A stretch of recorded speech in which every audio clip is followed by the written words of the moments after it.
And thanks very much indeed, Pravani. Fantastic moderation there. Just to enumerate some takeaways from that, we do hope you got a good overview of the status of women's leadership in government and business in Africa and the opportunities available to advance sustainable development by accelerating progress.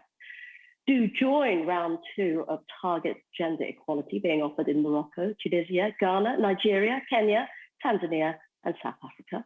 And check out the African Women Leaders in Government and Business interview series. Now, if you're just joining us, welcome. Hello, I'm Veronica Pedrosa, and this is the UN Global Compact Leaders Summit. It is time to move on to the next plenary, in which we will launch the Anti-Corruption Collective Action Playbook, our high-level panel to discuss the impact of collective action in the fight against corruption, success factors in public-private engagement, and emerging trends in collective action. The panel will also provide insights on how collective action can carry forward the spirit and outcomes of the UN Special Session of the General Assembly Against Corruption and the role of the private sector in supporting international anti-corruption efforts. Shabnam Siddiqui is Executive Director of the Global Compact Network of India. Over to you, Shabnam. Thank you so much, Veronica. Greetings from the Global Compact Network India to one and all. We hope that you're enjoying the multiple sessions of this Exceptional Leaders Summit 2021. It has been a particularly engaging 25 hours already, and what a summit it has been. Excellent spokespeople from all sectors, geographies, and stakeholder groups. A common theme that I personally observed both from speakers and the audience that has been active in the chats is the keenness to work together, to share talent, and to grow together. The business case for collective action is the one common factor that has emerged from all conversations. The engagements reminded me of one of my most favorite African proverbs, which essentially says, if you want to go fast, go alone. If you want to go far, go together. I'm glad then that we have a special plenary session on Uniting Against Corruption, launch of the UN Global Compact Anti-Corruption Collective Action Playbook. In this session today, we will focus on anti-corruption collective action, a field that up until a decade ago was like a can of worms that people were hesitant to touch. But today we have representatives from government, business, UNGC local networks in this very panel who, having walked the talk for a decade, are its true champions today. May I now welcome my esteemed panelists, Ms. Sabine Zindera, Vice President, Legal and Compliance, Siemens AG, Mr. Sari Darkach, Head of Corruption Prevention and Detection Department at National Agency on Corruption Prevention, Ukraine, and Mr. André Oliveira, who wears multiple hats and in today's panel represents the UNGC local networks. To begin the discussion, may I now request Sabine, because Sabine has been a big champion of anti-corruption collective action, to share her journey about what the last decade has been in terms of collective action, especially the collective action initiatives supported by the Siemens Integrity Initiative, and what have been the lessons learned and success stories, Sabine? Over to you. Well, thank you so much, Shabnam, and dear participants, it's really a pleasure and honor to be with you today.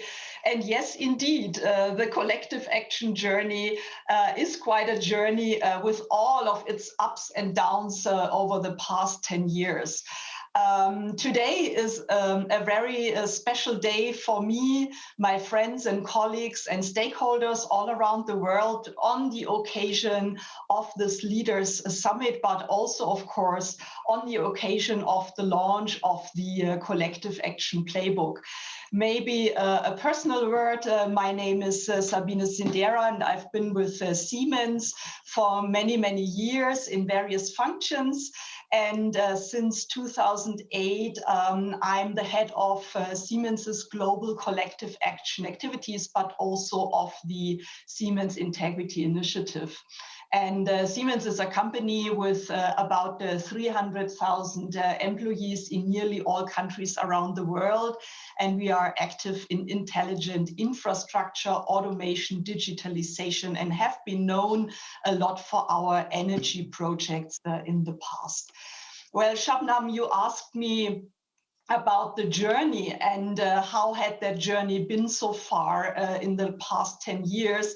And my clear answer is it was exciting, international, emotional, and it has been worth every step. And interestingly, it all started in 2008 when I was invited to join a working group at the World Bank Institute to talk and to work on something which was called collective action. And in that working group, also Joby McInra from the UN Global Compact was present, some representatives from Transparency International and others. And the starting point was that at that time, research had shown that global corruption can add a lot of money and burden to international business, and that sometimes even 20 to 25% in public procurement cost needs to be carried. And that companies are faced with the dilemma to either, follow the bad rules or to withdraw from high risky markets. And we wanted to do something about it. And we sat together and then we branded something which was called collective action, the joint to join forces against corruption. And we developed a methodology, a complementary methodology on various channels. And after a series of meetings, we produced a little booklet, which was at that time like more or less a PowerPoint presentation. And the interesting thing was that we took it home into our organizations and rolled it out. We just gave it a try and rolled it out into various countries. We started to work with business associations, with international organizations, in order to level the level playing field, very concrete actions. And I think the big tailwind at that time came when we were about to start the Siemens Integrity Initiative, which was based on the settlements with the World Bank and the European Investment Bank. And from that starting point, we had $100 million to that we could invest into the fight against corruption, and we could start many projects all around the world. They were all dedicated for collective action. And today I'm happy to share that we have 77 projects all around the world in more than 40 countries, and we are well underway. In a nutshell, I must say the point is that it is very important to reach critical mass and to put, so to speak, the pink elephant on the table and to openly discuss the issue, the challenges, the opportunities. With that, maybe I stop for the time and hand over back to you, dear Shabnam. Thank you so much, Sabine. I can understand the enthusiasm because we have been part of so much of this journey. So it has been a very thrilling experience. With that, André, next I come to you.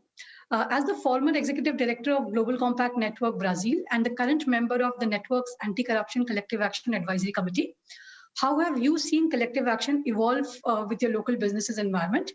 And what are the success factors for the collective action initiatives to achieve sustainability? What are some of the challenges? Okay, good morning, good afternoon, good evening. Hope you are all well, safe during these very challenging times. Let me introduce a little bit. My name is André Oliveira. I'm the Chief Compliance Officer and Legal Director of BASF South America. And I'm a member of the Anti-Corruption Collective Action Advisory Committee of the Global Compact Network Brazil. And I was the executive director of this local network from 2015 to 2017, and also co-chair of the B20 anti-corruption group under the presidency of Germany in 2017. It's really a huge pleasure to be here. I would like to thank the United Nations Global Compact for the invitation and for this great opportunity to share with you the incredible work that Brazil has been doing when it comes to promoting anti-corruption collective actions. About challenges, we have many. Brazil, when we compare it to other Latin America countries, is leading the region in terms of anti-corruption policy and compliance programs. But unfortunately, the country has suffered with many corruption scandals in the last decades, and the companies had to respond properly. And one of the most useful and successful tools that the companies had to face the problem was exactly anti-corruption collective actions. In a context of a widespread perception of corruption, such as Brazil, one company's action is not enough to end corruption. The local network in Brazil sustains that the companies must join force with government, community-based organization, NGOs, and other business to level the playing field and enhance transparency and improve the business environment in a given sector. At the time of the famous car wash scandal, I assume that you may have heard about this, the Global Compact Network Brazil had the chance to work with the most affected sector, which was engineering and construction. And because of the successful work, other sections approached the local network interested in developing their own anti-corruption principles and tools. And this was the case of urban cleaning and solid waste. And now, with the new project of the UNGC, scaling up anti-corruption collective action within global compact local networks, the Brazilian network has the chance to work with the most highlighted sector in Brazil, in terms of economic importance, but also in terms of compliance risks, which is the food and agriculture. And BASF, my organization in Brazil, is a member of this anti-corruption collective action. So far, the Global Compact Network Brazil has worked with 3 different sectors. And in terms of sustainability of this project, this became an issue. With so many sectors approaching the local network, how and when should we choose to open a new anti-corruption collective action? And in order to answer this question, the local network launched in September last year its Anti-Corruption Collective Action Advisory Committee. We are 21 experts on anti-corruption representing key stakeholders groups in the country. And our main responsibility is to provide advice and insights regarding how to best adapt the anti-corruption collective action to respond to the prevailing conditions in the Brazilian context. Last year, our first product was the development of a set of guidelines for the Brazilian corruption collective actions, which includes a series of conditions on how to start and develop anti-corruption collective actions and ensure that the collective actions can be sustainable over time. The guidance is available online at the Global Compact Network Brazil website. And now, with the Playbook launched today, it gathered experience from the anti-corruption collective actions implemented by Brazil. It's a fantastic starting point for those that want to start a collective action. Last but not least, monitoring anti-corruption collective action is the next topic that our advisory committee will focus on. We feel that these agreements lack monitoring, and we need to improve how to be sure that the commitments, in fact, been followed. It's important to be transparent when things go wrong or not in the intended direction. And many collective actions are tried, and many times they do not succeed for different reasons. And measuring what went wrong is a powerful way to collect lessons learned. This is a little bit part of our experience that I would like to share with you. Thank you. Thank you very much. Great. Thank you so much. I think, André, I resonate what you're saying because the collective action initiatives that work, of course, give a lot of learning, but especially the ones that did not work out, I think end up making the next impact much more greater because we realize what could be done better. And in doing better, especially in terms of collective action, since we have heard from business and the local network, a very important element is working together with government. We are very happy that the United Nations Global Compact Local Network, Ukraine is working extremely closely with the local government and especially the anti-corruption agency. So inviting Mr. Sari now to talk about the ongoing collective action project at the UN Global Compact that is focusing on promoting public-private cooperation in fighting corruption. What are the innovative strategies for making collective action an efficient way for the public and private sectors to partner, and what do you see are the benefits of collective action from a government agency perspective? Sari, please. Colleagues, thank you very much for the question. I think it's actually a very important question right now, especially from Ukrainian perspective, and the example of Ukraine might be also interesting for the other nations. So I am representing the National Agency of Corruption Prevention of Ukraine, which is actually the main state agency for the corruption prevention, which formulates anti-corruption policy in Ukraine and implements all anti-corruption efforts for all state institutions, state-owned enterprises, and private sector. So for us, it's very important actually to work not only with the state agencies, but also with the private sector. What we see, I would say two words about Ukrainian experience. And what we see right now, that even though we have a quite good and comprehensive anti-corruption legislation here in Ukraine, but the issue is that mostly state-owned enterprises are trying to apply it because it's like kind of legislation which touch them mostly. But about the private sector not always thinking actually very thoroughly about implementing anti-corruption measures and efforts within their businesses. If we are talking about big companies here in Ukraine, yes, they have quite good and comprehensive anti-corruption compliance systems in place. But if we are talking about middle and small businesses, here we have quite a challenge because the companies, they don't see the necessity to implement this anti-corruption best practices in their work. They don't see the effectiveness of them for their businesses and for reputation, for example. So this actually joint initiatives of responsible businesses is very, very important in Ukraine to build let's say the best practices of anti-corruption compliance systems within all private sector and within all private sector. And here the public and private partnership is very important. From Ukrainian perspective, this kind of joint initiatives, they are gradually changing the world and driving trends for the transparency, ethics, and united efforts in preventing and combating corruption.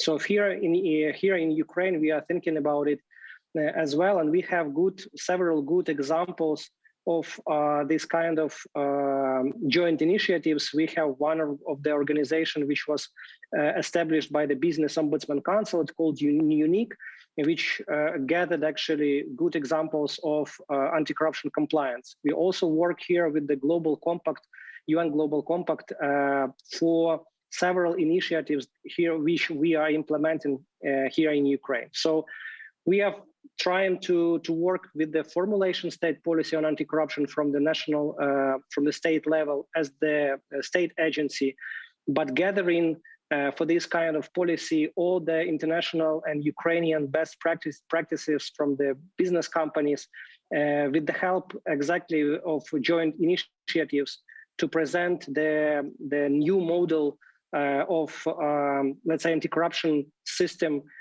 within the private sector here in Ukraine, which can be applicable for any of organizations. More of this, a lot of joint initiatives took part in creation and formulation state anti-corruption strategy. Right now, it's in the Parliament of Ukraine for the adoption, and we will have the national anti-corruption strategy for next 5 years for the whole country. And the big part of it takes for the joint initiatives in terms of building transparent and ethical business in Ukraine. So from this perspective, I mean, it's not only very narrow work with the private sector. This work goes on the strategic level to the parliament, to the president, and to the cabinet of ministers to formulate best practices on the state level and then send them down to each company. Okay. Perfect. No, I was so impressed because not only is the agency working on the strategy, but also coming on a global platform and sharing the experience and the journey, because I think such kind of journey sharing is extremely crucial for collective action initiative development in other networks and countries. So thank you so much for that. And at this point, may I request my panelists, because this session is all about the launch of the playbook. So I'm just requesting my panelists, it's a virtual world, to give a thumbs up and launch the UN Global Compact Anti-Corruption Collective Action Playgroup at the count of 3. 1, 2, and 3. Just a thumbs up is fine. Great, thank you so much. And simultaneously, my colleagues in the network must have pushed the link of the website. It's there on the website, the playbook. It's there in the chat box. Do explore and take it forward. And while you're exploring the network, the playbook, may I request Sabine, who has been instrumental a lot in the development, in the working of the playbook, to talk about what impact do you see the playbook having, not only for the Global Compact local networks, but also for businesses, civil society, and governments in their fight against corruption. Sabine, please. Yeah. Thank you. And ta-da, the collective action playbook is launched. And that was always my dream, to bring collective action, into the next level and to enrich the whole thing. And let me maybe start to also thank the United Nations and its institutions for taking the matter up together with other international organizations. And it is so important today to continue with that activity. And we hope that by using the playbook, lasting change to the positive can be achieved, and that the everyday will be transformed into a true level playing field for the benefit for all of us, for society, for business, for all stakeholders involved. And maybe a word of encouragement. Collective action can be very easy to be implemented, but it can at the same time also be very difficult at the same time. But what is important is that we never give up, that we just give it a try. And here I would like to encourage the participants and listeners to download the booklet from the website, to have a look and to just give it a try together with your local communities. Take the booklet into your local communities, be it the local Global Compact network, be it a local business association, be it a local university, whatever. Give it a try, have a look what the next steps could be.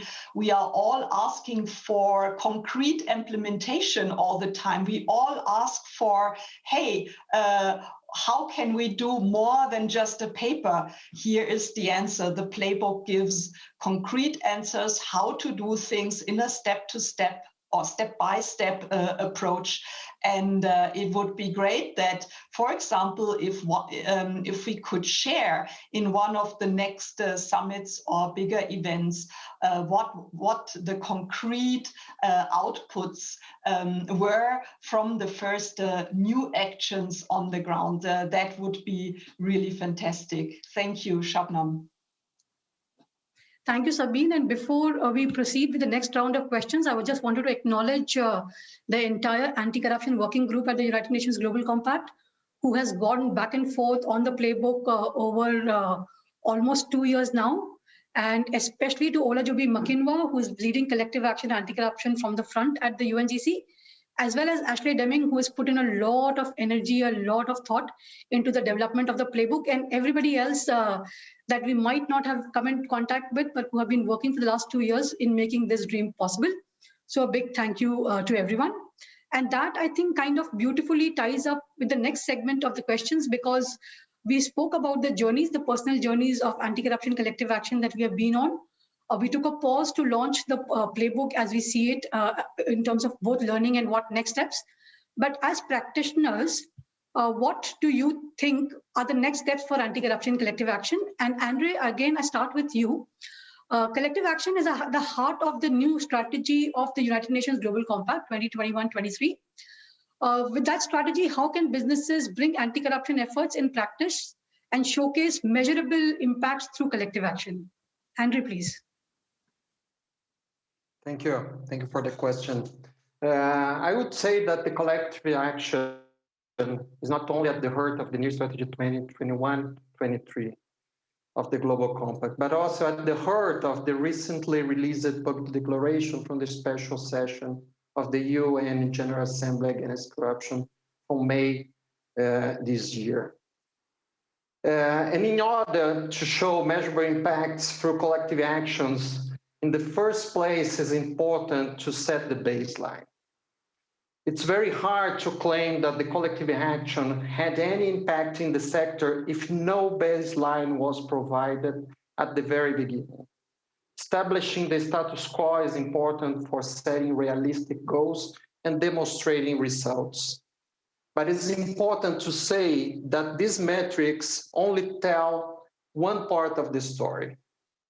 And our experience says that the participants of the collective actions says that they learn a lot during the process, capturing real stories and testimonials in a vivid way to demonstrate the impact of a collective action.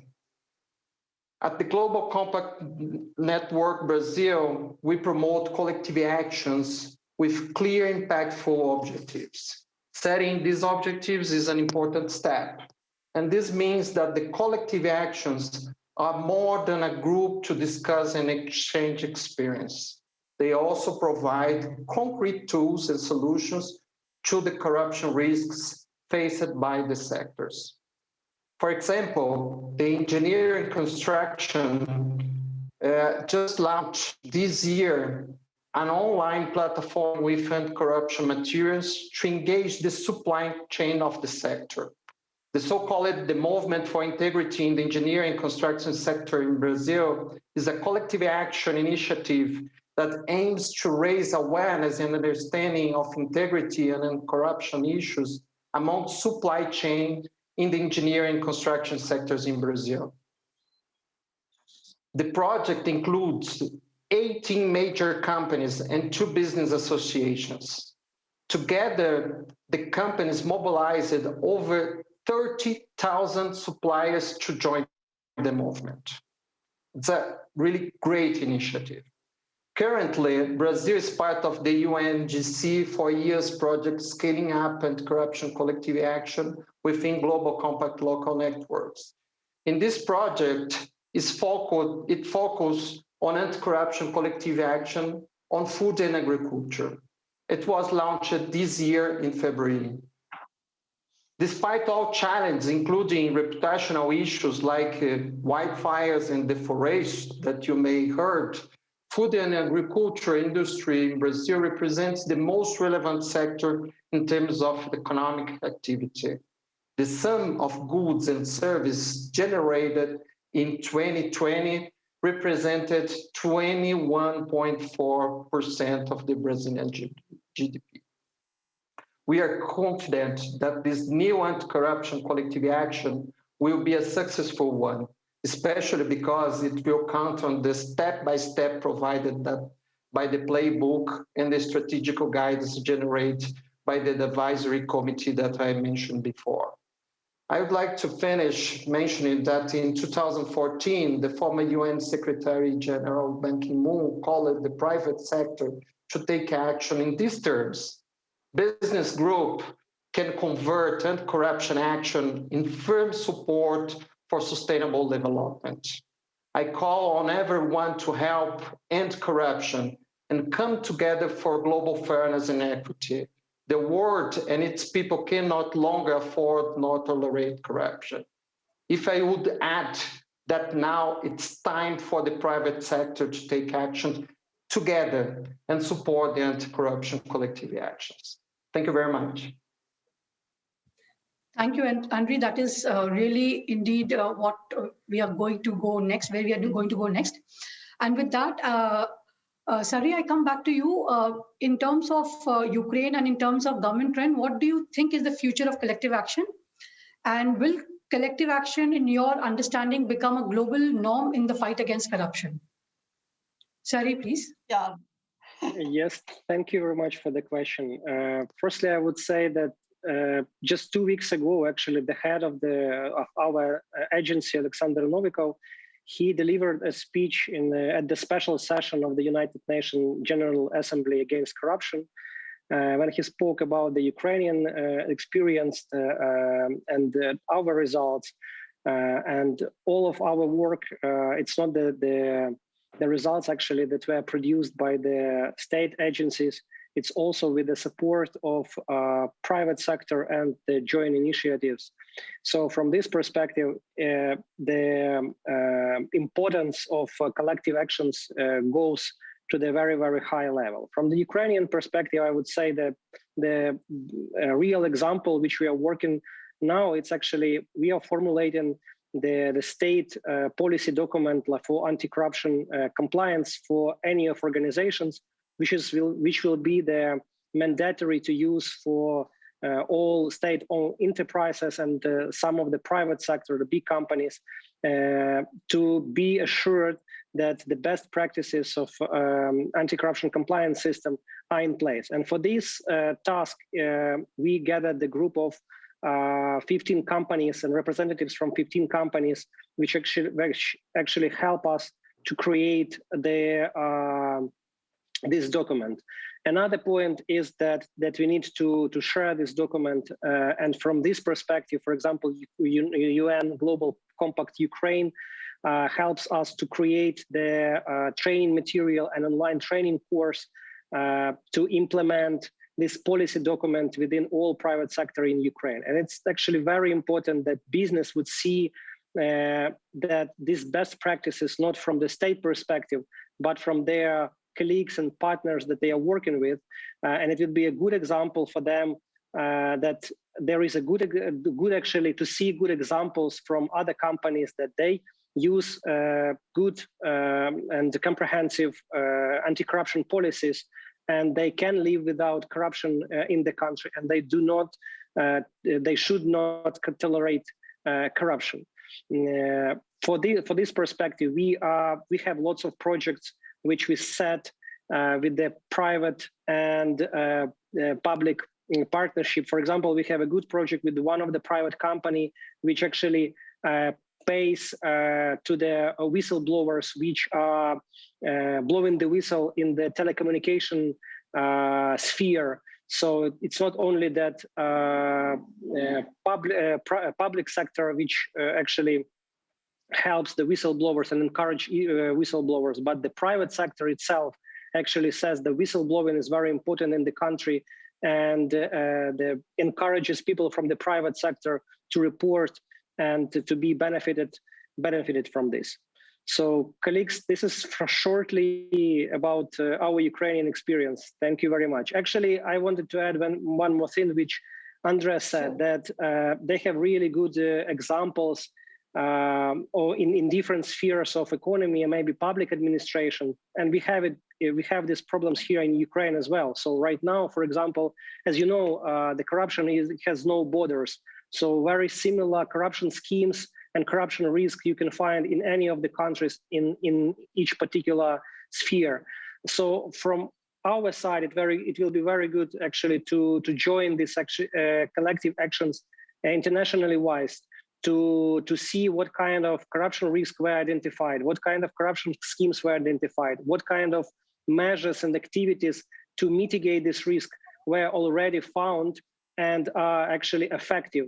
Not to reinvent the wheel, but to get the best practice from our colleagues. The same thing, we can share our experience, which we are also working on the daily basis. So thank you very much for these kind of initiatives. We will definitely will work with them nationally wise here in Ukraine, and we'll be happy to join collective actions internationally wide. Thank you very much. Great, Sari, that's such an amazing comment, because that in itself, I think, is where the collective action as we envision in practice starts. The willingness to work together, because that is extremely crucial. And also, please pass on our compliments to your senior, because his speech at the UNGASS was fantastic. So we were really looking forward to hearing him again, but his speech was really, really good.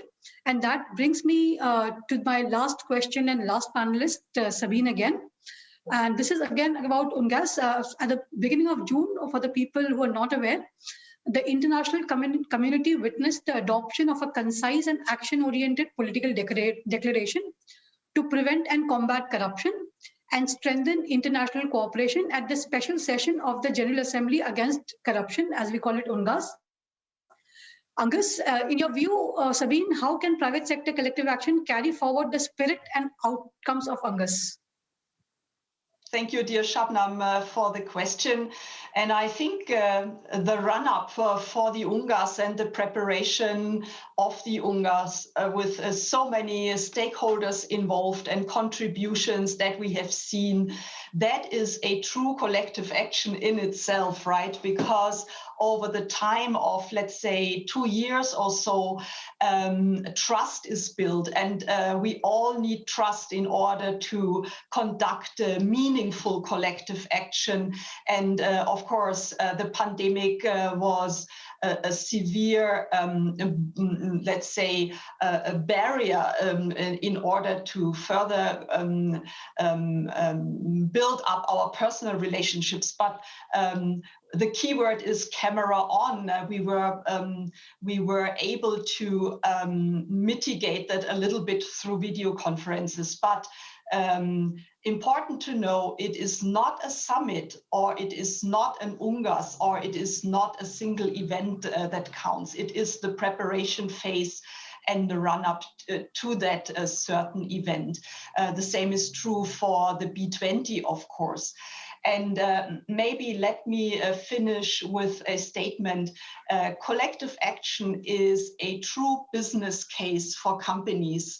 And it is a true business case for society at large, because through the mitigation of risks, through the promotion of clean markets, there is a benefit for all participants in a society. And ultimately, if we fight corruption in a meaningful way, there is more prosperity for all of us, and the cake is bigger for all of us. And that is, I think, something which is rewarding and which is necessary, and which is fantastic for all people involved. So let me finish with that word of encouragement. Thank you very much.